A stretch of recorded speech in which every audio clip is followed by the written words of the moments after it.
যোগব্যায়াম এক বহু পুরনো পদ্ধতি শারীরিকভাবে সুস্থ থাকার।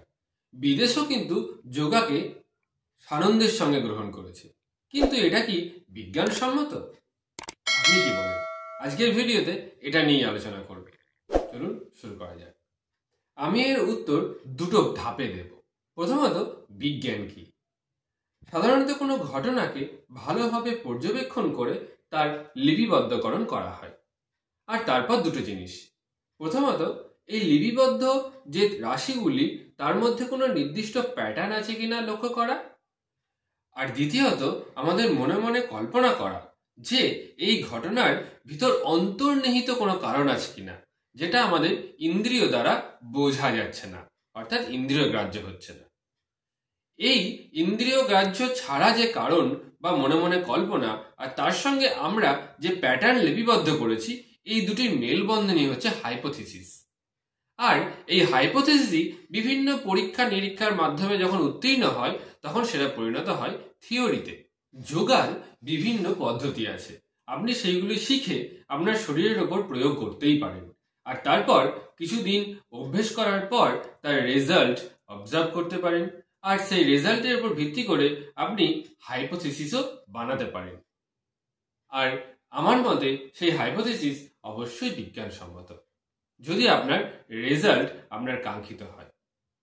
আমি নিজে বেশ কিছু যোগব্যায়াম প্র্যাকটিস করে তার অনেক উপকার পেয়েছি। আর সেই উপকারের উপর ভিত্তি করে আমি প্রেডিক্ট করতেই পারি যে ভবিষ্যতে যদি আমি সেই যোগব্যায়ামগুলো আবার করি, তাহলে আমার শরীরে সেই উপকারগুলো পাবো, বা অন্য কেউ যদি করে তাহলে সেই উপকারগুলো পেতে পারে।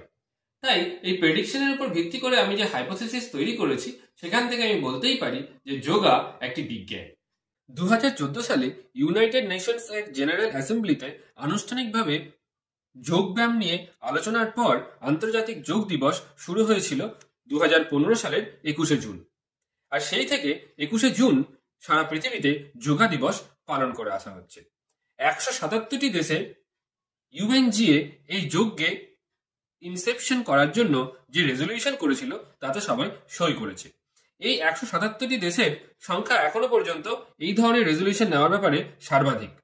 এর থেকেই বোঝা যায় যে বহির্ভারতে যোগের জনপ্রিয়তা কতটা। যোগের দুটো দিক রয়েছে, একটি আধ্যাত্মিক, যা এই চ্যানেলে এখন আলোচনা করছি না, আর একটি হচ্ছে স্বাস্থ্য লাভের দিক, যেটা বৈজ্ঞানিক দৃষ্টিতে আলোচনার যোগ্য। আজকাল অনেকেই যোগের কসরত, প্রাণায়াম ইত্যাদি করে সুস্বাস্থ্য লাভের অধিকারী। এ বিষয়ে কোনো সন্দেহ নেই। কেউ বলেছেন জিম টিমের কথা, তবে বিশেষজ্ঞরা ইনক্লুডিং অনেক ডাক্তারও যোগের এক উপকারিতা, এক অপূর্ব উপকারিতার কথা বলেছেন। যোগব্যায়ামে হাড়ের শক্তি, জয়েন্টের গতিশীলতা এবং জয়েন্টের স্থিতিশীলতা বজায় রাখতেও সাহায্য করে। এটি অঙ্গবিন্যাস, পেশির শক্তি, সমন্বয় ও আত্মবিশ্বাসকেও উন্নত করে। ফলস্বরূপ আঘাত বা হাড় ভাঙার ঝুঁকিটা অনেকাংশেই হ্রাস পায়।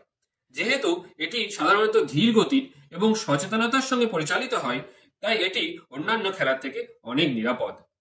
অনেকে একে ছদ্ম বিজ্ঞানও বলে, তবে আপনি যাই বলুন না কেন, এর শারীরিক উপকারিতা তো আছেই, আর সেটা ব্যবহারিকভাবেও প্রমাণিত। তাই সেটাকে বিজ্ঞান বলতে অসুবিধে কোথায়? আপনার কি মত কমেন্টে জানাতে ভুলবেন না। আর ভিডিওটি ভালো লাগলে লাইক ও শেয়ার করার অনুরোধ রইল। আর এরকম ভিডিও আরো পেতে এখনই চ্যানেলটি সাবস্ক্রাইব করে রাখতে পারেন। ভিডিওটি দেখার জন্য ধন্যবাদ।